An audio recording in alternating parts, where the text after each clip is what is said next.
Hello everybody, welcome back to HardReset.Info channel. Today I will show you how to easily check the product information on your HP DeskJet 4220e.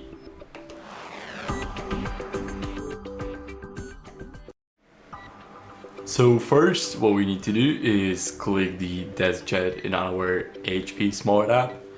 Now scroll a bit down until you guys see the advanced settings and now click them to get redirected to the site of your browser. Not your browser, but the printer.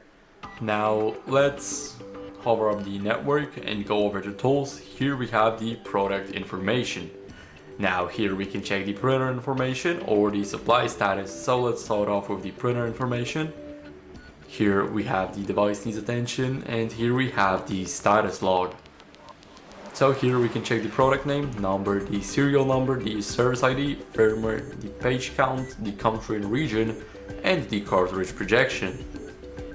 Now let's move on to the next one, which is the supply status. And here, as you guys can see, here we have the estimated cartridge levels, also the HP Print Cloud debug. And now that will be it. So thank you guys for watching. Make sure to leave a like, subscribe and a comment. Bye.